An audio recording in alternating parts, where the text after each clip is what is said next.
to the News Charter School Board of Directors meeting for March 22nd, 2022. I will call the roll to establish a quorum. Nicole? Here. Michelle? Here. Paul? Here. And I am here, so that is 4, and that is a quorum. So, having established a quorum, I hereby call the News Charter School Board of Directors meeting to order at 6:01 p.m. on March 22nd, 2022.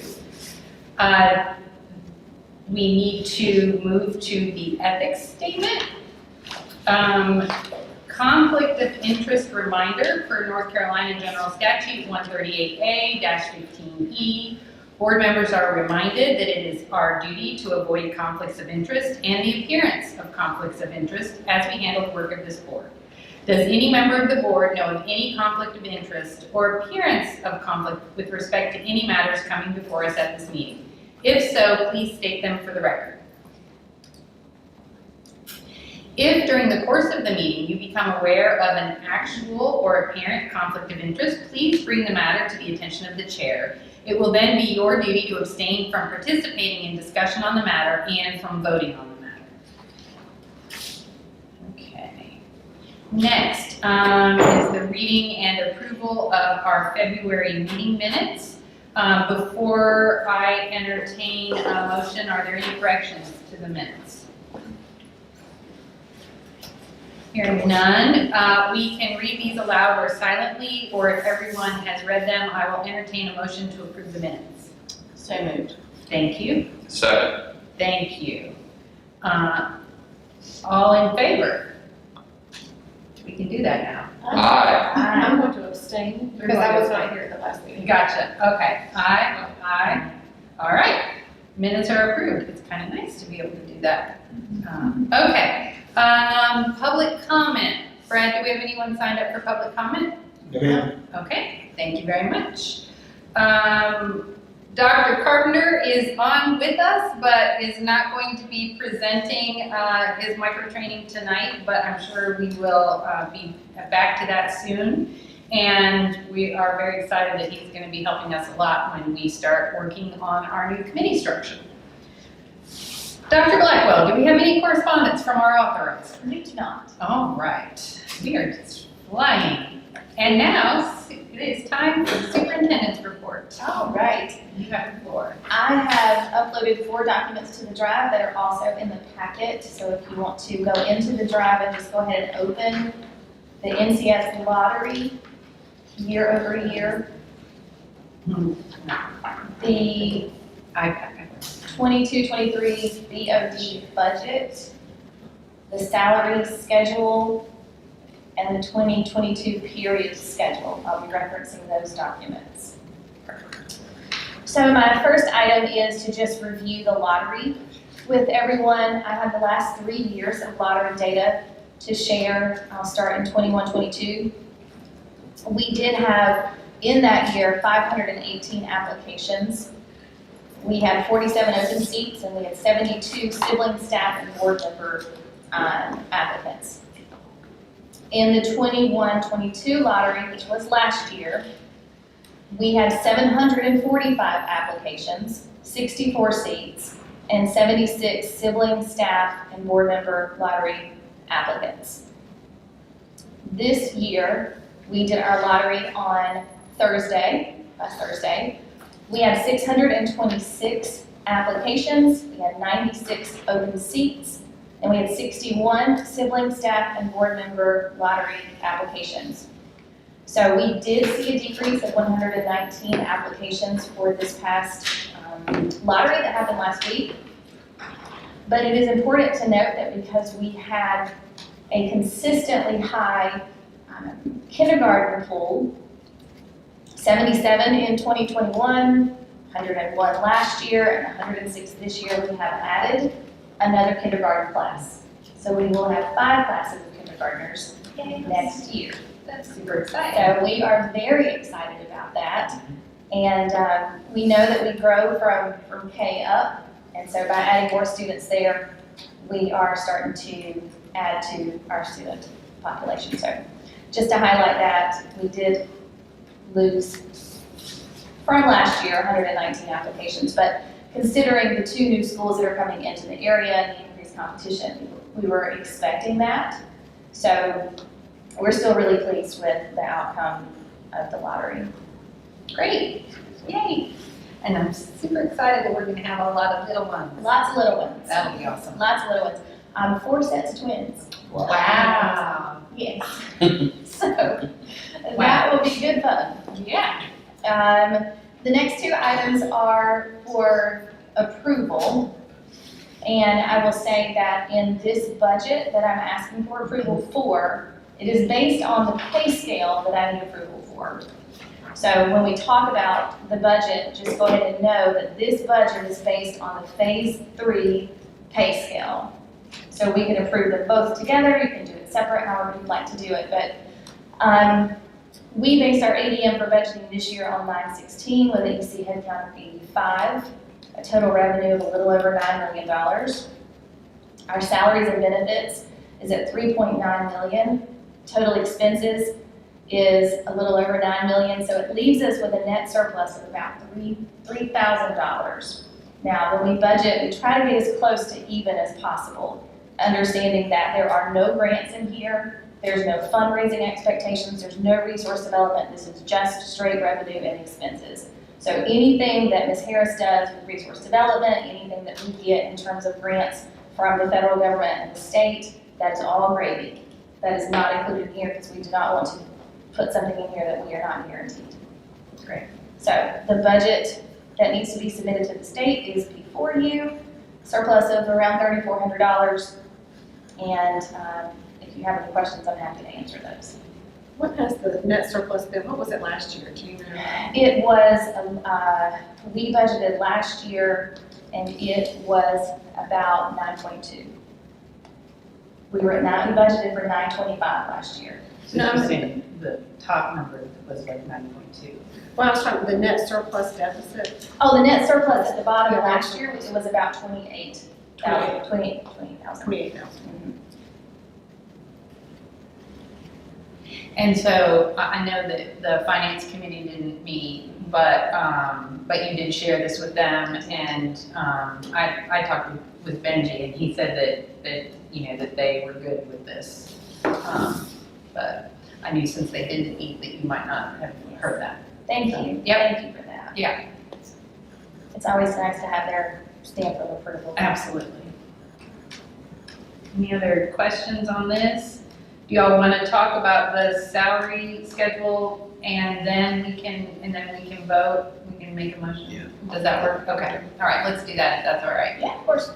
So the certified salary schedule and the classified miscellaneous salary schedule is representative of Phase 3. So when I put together the increased compensation last year, I did it in phases, Phase 1, 2, and 3.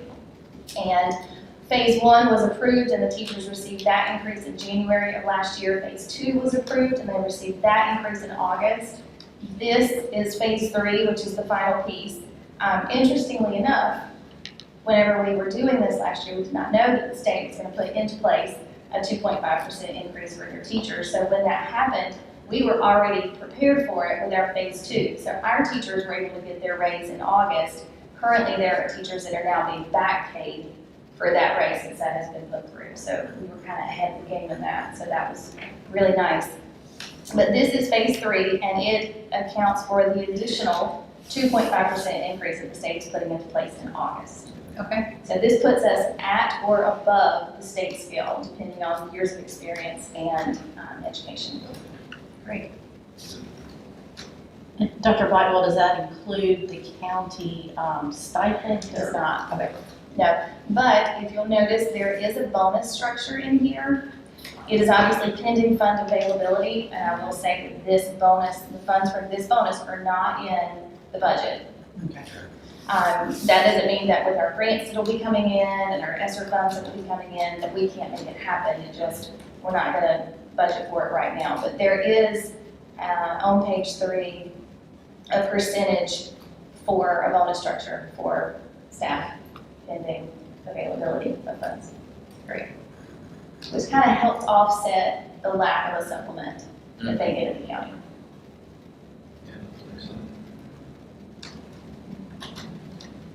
Any questions? And so you're asking for approval on both, and you said that this phase 3 is already incorporated into the overall budget. It is. Okay. All right, well, unless people have other questions or comments, I will entertain a motion. I'd like to make a motion to approve the budget as proposed and the salary scale as proposed for the coming year. Great. Second? Wonderful. All right, we have a motion and a second. All in favor? Aye. Okay, motion passes. Thank you, thank you, thank you, thank you. Teachers, thank you as well. Yes. The last piece of my report tonight is on the 7-period day. And it is just a very brief overview of what we are moving towards in the fall of 2022, which is in just a few months. So this is just a brief presentation that you can flip through, but I'd like to give a little bit of credit to Mr. Ward, who helped put this together. And he pulled this second slide out, which I feel like is really representative of a lot of things that are happening at news right now. It's a Henry Ford quote: if you always do what you've always done, you'll always get what you've always done. And we know that in order to impact change, do what's best for kids, hard decisions have to be made, changes are necessary. So with that being said, we are moving towards a 7-period school day in August. And I've highlighted a couple of things that I want to bring to light for our community. But I want to first note that 7-period day is is a common tenet of high-performing K-12 charter schools and private schools as well. So some of the schools that use this model are Cardinal Gibbons, Ravenscroft, Raleigh Charter, Curie Academy, the Community School of Davidson, Triangle School of Math and Science, Franklin Academy, Thomas Jefferson Classical Academy, Henderson Collegiate, and Pine Lake Prep. All of those are top-performing charter schools or private schools in our state, and all use a 7-period day. So some of the benefits of this plan are it will close the gap for subject matter. Students take Spanish 1 first semester, and they don't take Spanish 2 until second semester next year. That's a whole year of time that they've lost in between subjects. That'll no longer be the case. Teachers get daily contact with students for the entire year. There's a continuity of learning in that it is every day. You fall into kind of a routine with it as well. And it also aligns really beautifully with our early college program through JCC. There is less impact on inclement weather days and teacher absences. Students get 2 elective choices for all students 6-12. They get a built-in study period, all students 6-12, and it provides more academic elective opportunities because it allows for more space in the day to provide courses. So what will it look like? The bell schedule is going to change. Everybody goes to homeroom, and I'm speaking now for 6th grade through 12th grade, because it's all going to be combined. Homeroom is from 7:45 to 7:55. Then they have 50-minute periods from period 1 to period 7, starting at 8 and ending around 2:50. Transition times built in. So a sample teacher schedule and a sample student schedule are listed there, but essentially a high school teacher will teach 5 periods and we'll have 2 planning periods, which is the equivalent of 1 block of planning like they're accustomed to. Middle school teacher will teach the same, 5 middle school courses, 2 planning periods. And then a student schedule could look like their 4 core classes in the morning, lunch, a study hall, and their 2 electives. So it's all coming together. Students are currently registering, just with anything else, we are doing our absolute best to mitigate anything that comes up, but this is new for everybody, and so we are trying to make this as seamless as possible. But after our meeting tonight, we will be emailing the families and the students to make the official announcement that we are going to make this happen. So I will answer any questions that you have. Can you say a little more about how it aligns with JCC? I'm thinking, it makes sense to me the length of the class period, but I'm thinking about students who might have to drive. Right. Well, we have, that's gonna be part of the nuts and bolts almost, in terms of the students will register, and then we will sit down and plug in what needs to go where. So they could have a study hall potentially when they need to drive. Right. I got you, okay, yeah, that makes sense, okay, And the JCC classes on average are 55 minutes. okay, So that also fits in really nicely. right, And their instructors are going to come here, and some of our students are gonna go there. So right, they'll need to be aligned to make that work. right. How long do you guys have between classes? I looked at it, but I don't remember. 5 minutes. Okay. And for those that are buying lunch here, there's enough time for them to get that. Yeah, and the lunch program right now is fantastic. They have it all lined up down there. Kids Okay. come and grab it, or the TAs will deliver the bags to the classes and they distribute it. I mean, it is a beautiful thing. So someone going to period 5, they pick their lunch up and they go to period 5 and they eat there at their desk or? They can, but we are trying to provide spaces for students to have lunch so teachers can have duty-free lunch. So there'll be some Okay. rotations in there, Okay. kids sitting outside. Some may be traveling to JCC. Okay, So once we have the registrations complete, Mr. Williams will put all of that into PowerSchool, run the scenarios. That's when we'll be able to see, okay, math one's gonna be block 1, or period 1 and period 2.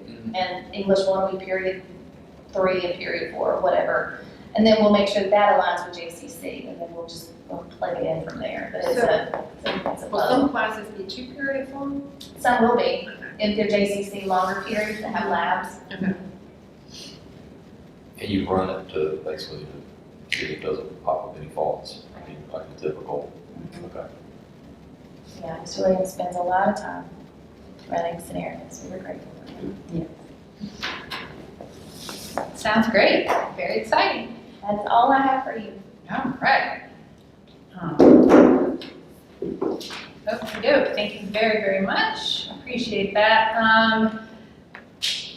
Benji isn't here, but I do know that finance didn't meet, so I don't think there's a finance report. This is our last month for these standing committees. I know executive committee didn't meet, finance didn't meet, academic affairs didn't meet, resource development didn't meet, board development, we did meet, yay! Yeah. So the one big thing is that our bylaws have been approved by all the charter schools. So I have sent those to Mr. Williams and he has got them up on the website. So they are there. Yay, finally. It's been a long time, it's progress. Mm-hmm. And then also at the last board meeting, do we want to talk about that or do it? It's under unfinished business. Okay. So, yeah. So do we just wait till then? Yeah, Okay. let's just wait. That's all I have to report. All right. Strategic planning did not meet. Facilities did meet. We did meet, and we have a meeting on Friday to talk more about continuing the conceptual design phase of the new building. Great. All right. Our ad hoc committee, strategic planning ad hoc committee did not meet. Systematic oversight calendar. Nothing other than I just reviewed it before the meeting and Dr. Blackwell has everything, is covering everything in the calendar and we're on target. So. Yeah, great. I think after we vote. Okay. Wonderful, thank you. Policy committee, we're good on that, right? I'm gonna get with Brad and get some time and work on that. So Okay. I'd like to do that sometime before the end of the year. So at least I'll accomplish it this year. April, March is not, it's going to be just as busy for me. If we could probably connect sometime in April, Okay. you can just ping me and we'll put some dates on the calendar. Awesome. Thank you for your help, I appreciate that. Yeah. Awesome, wonderful. Okay, now we get to unfinished business. So board meeting location and schedule. Yes, so, you want to start? Yeah, go Okay, so the Board Development Committee met on, I believe it was March 17th, to discuss a recommendation for how and when board meetings will be conducted. And that was at the request of the board from the last board meeting. And so at the meeting, we talked about different kind of considerations, and how allowing increased participation from the board of directors and stakeholders. We also discussed things about, which way would be easier to share data, so that everyone could see the data as it was being presented. We talked about kind of some things that would factor in is, what, if any, burden on administration there would be. And then I know one comment or one thought that came up about public comments, that I know there had been some individuals that did not want to make public comment when we were meeting virtually because they didn't want to broadcast it. And the issue with that is that even when we are having our in-person meetings, they're still being broadcasted live. So even if someone were making public comment here at an in-person board meeting, it's still going to be broadcasted live. And recorded. And posted. Yeah, posted on our page. But we did talk about that.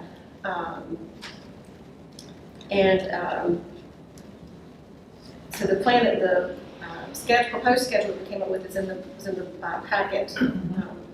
And so what we came up with was to do 8 required meetings, which is required by our bylaws. So January meeting would be virtual. There would be no meeting in February. March would be an in-person meeting. April, virtual. June would be virtual, and that is one of the meetings that we would use to present academic data and review. I don't know, I think Dr. Blackwell had mentioned it would be easier to do it that way because the data she's going to be presenting. And so no meeting in May. Oh, yes, I skipped over May, I'm sorry. That's okay, just making sure. Yep, I should have put in here no meeting, not Right. no meeting. So yes, May would be no meeting, and June again the virtual, and we would go to the academic and data review at that meeting. July would be no meeting, August would be virtual, September would be in person, October virtual, as well as doing the looking over the academic data review again in October. And then November would be in person, and December there would be no meeting. And if there were any additional meetings, that they would need to be virtual, or they would be virtual. Okay.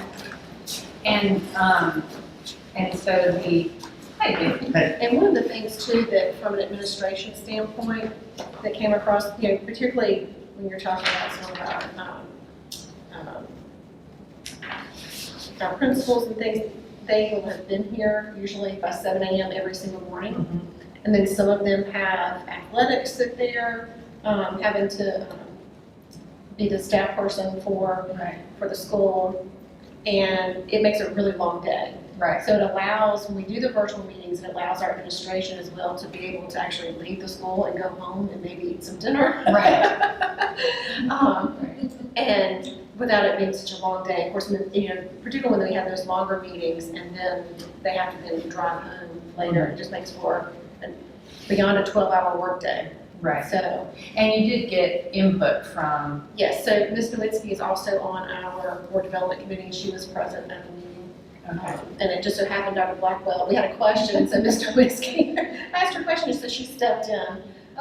Yeah, so she got a little input there too. Okay, great. So. I appreciate that consideration about the long days. Yeah, it makes sense because you can't really go home and come back for meetings like this. I've always heard, you work smarter, not harder. Yeah. Not that there's anything wrong with hard work, but, Right. it's a good point. Just because it's the way we've always done it doesn't mean it has to be that way. Yeah, that phrase. Oh, that's great. Anything, that all sounds good, I'm ready to make the motion. I will entertain a motion. Can I get the brief recap? I was listening on the way here, but I'm guessing this is about the in-person meeting that I was late for. Yes. That's the proposal from the board development. So the proposal would be January virtual, February no meeting, March would be in person, April would be virtual, May no meeting, June would be virtual when we do our academic data review. And Dr. Blackwell specifically asked that those two be virtual for her to be able to present her information. July would be no meeting. August would be virtual, September in person, October virtual, with the academic data review, November in person, and then December no meeting. And if we had to call any additional meetings, they would be virtual unless otherwise indicated. They would be scheduled. So this is the switch to the 8 required rather than, we've always done 11. December was the only month that we typically didn't have a scheduled regular meeting. And the other thing did you hear the considerations that they took into consideration, things like people were concerned about doing public comment virtually because they didn't want to be recorded and broadcast, but even if they were here, this is live streamed, it would be Same thing. broadcast and recorded. And I think also, just for the record, when we start talking about participation, I think there were a few people who thought that our in-person meetings would be very well attended. And I know those of you on the camera can't see this, but there are literally no people in attendance. Well, there's Mr. Williams. Mr. Williams, who is kindly running everything behind the scenes. But other than Mr. Williams, it's us. So I think that it's easier for people to participate. We've gotten a lot of people to participate and watch our meetings live. Got 14 right now, which is And we have 14 now, so. Yeah, there was 20, when I was rolling here, I glanced at the screen while driving, and there was like 20 to 23. So, Right. I mean, And there have been a lot more 50, than that. up to 50. Yeah. So anyway, so all of those, did I leave anything out? Well, Okay, one so- of the big things too, we talked about, Mr. Minsky was also in the meeting as well. And so we talked about from an administration standpoint, they get here at 7 a.m. in the morning. I call it. Yeah. I call it. Okay, Yeah. okay, are you caught up? Yeah, well, as well as I'm gonna be. Okay. So a couple of things I want to mention here. One, this represents the new bylaws Yes, on the number of meetings. So it's a direct reflection of that's in that. yes, Second thing that's notable, I believe, is it shows that we're operating as a board. We've talked about operating above the line, how important it was to stay above that line. And we're doing that. And I think doing that is showing that we can use our time more efficiently and take advantage of technology so that we can do that better and be a more productive board so the staff and the team can do their job and the neighborhood can do their job best. And I think this does that. So I'd like to make a motion that we approve the Board Development Committee's proposal on these required meetings per year. And I'll lay that on the table. perfect, thank you. Do I have a second? Second. Okay. Any further discussion, questions? One other thing I would like to note is that, to your point, Paul, that one thing that we haven't talked about is that it does take time for everyone here to set all of this up and to hook up all the equipment and to print agendas and to do all of the little things that, we don't have to do during virtual meetings, so. Time is money. Yes. Any other questions, comments before we move to vote? I would just add that I was kind of torn on this issue, but after speaking to administration and talking to the members of the committee, one thing, as horrible as COVID has been, COVID gave us an opportunity to think outside the box and how things can be done more efficiently.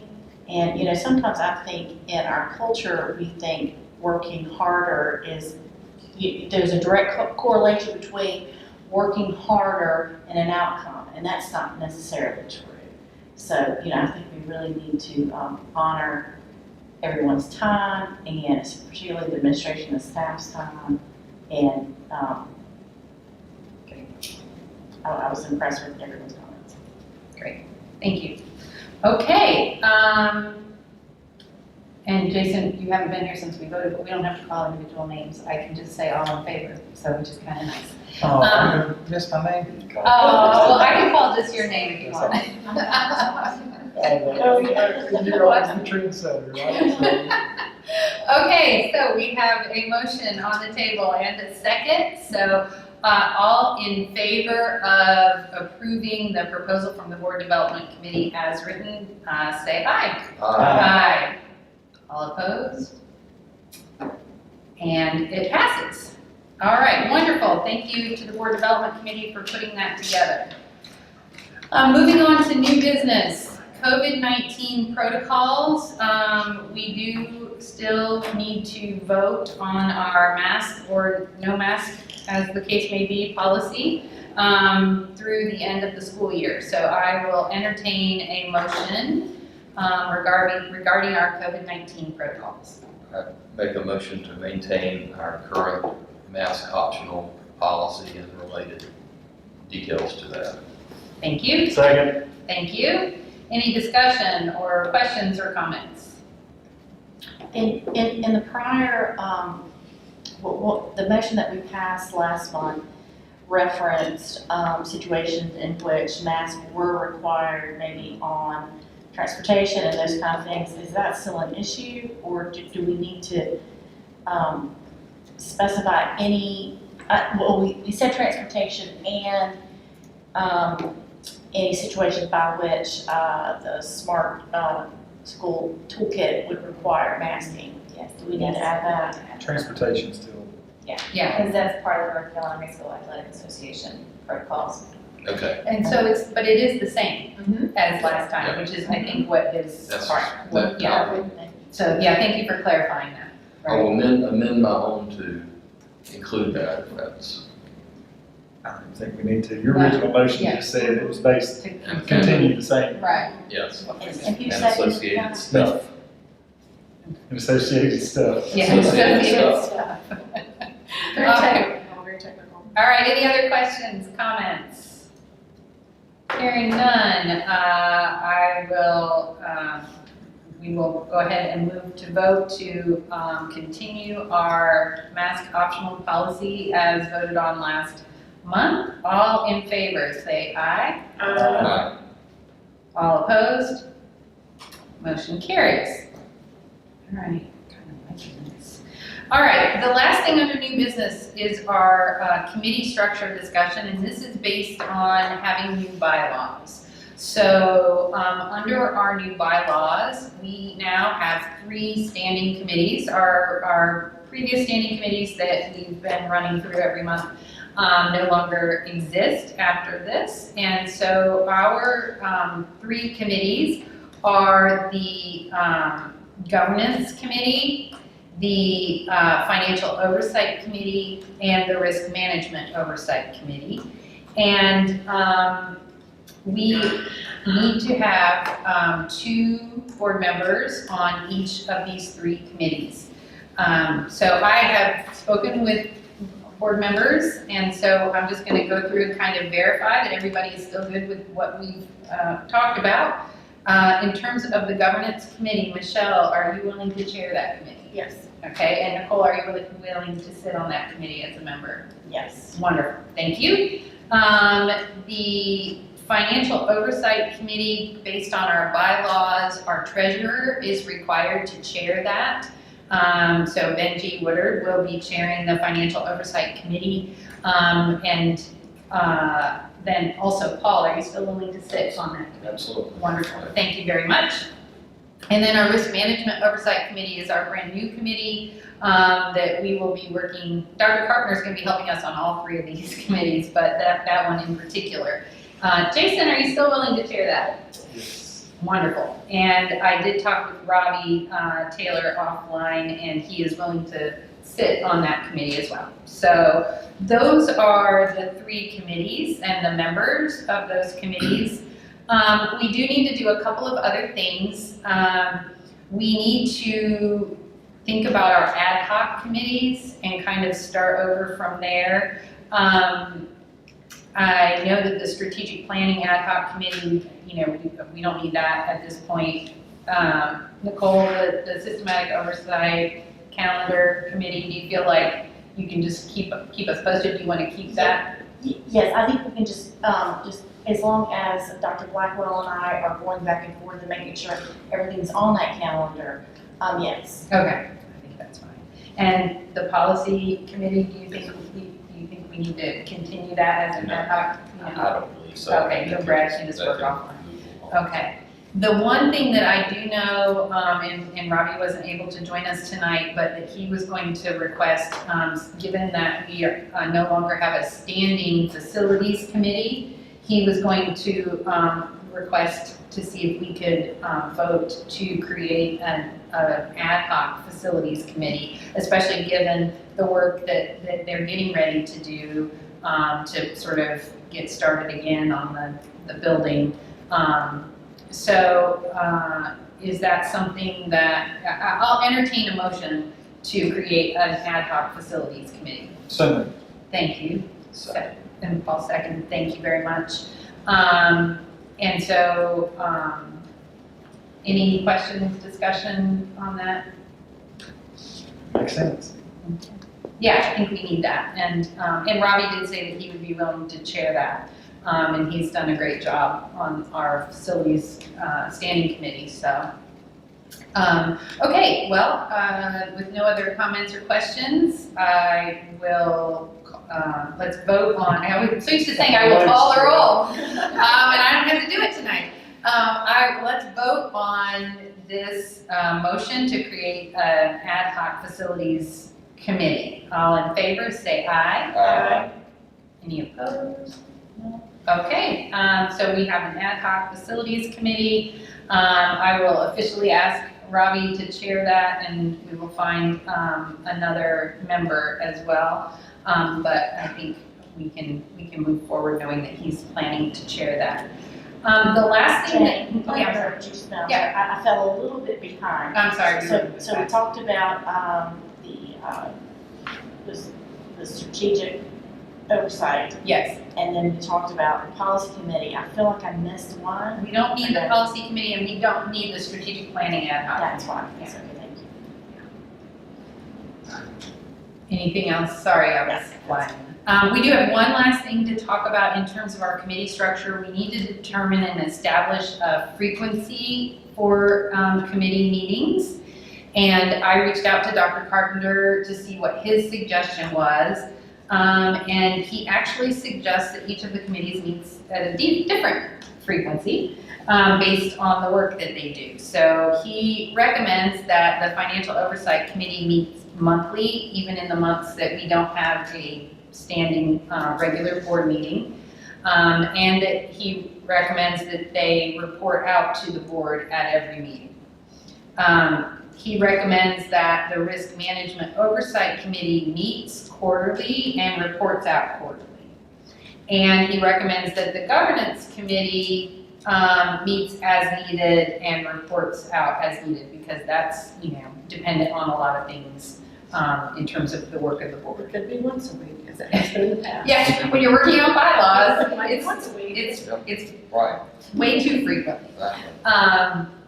So I think we need to vote as a board on frequency of meetings for the committees.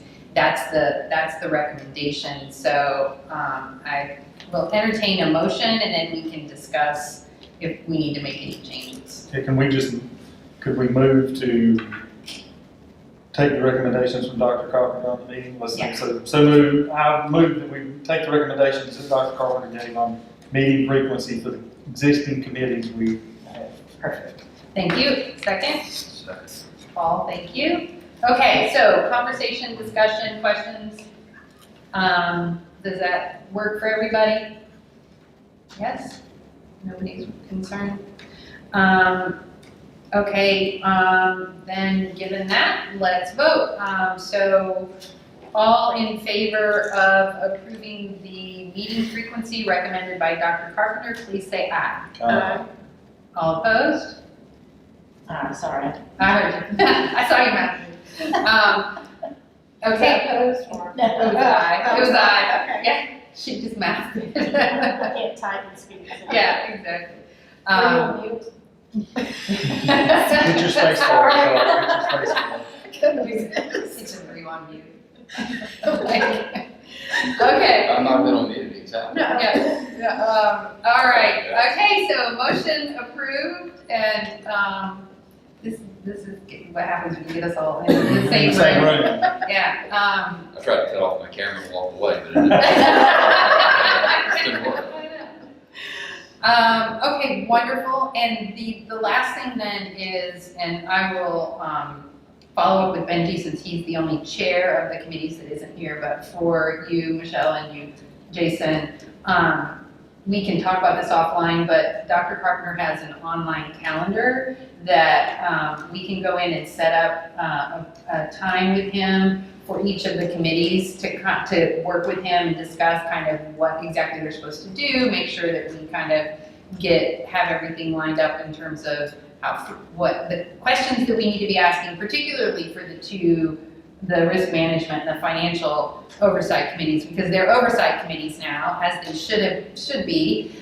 So Melissa and her team get to do the vast majority of the work, and we're just really there to kind of, be that oversight body that we should have been all along.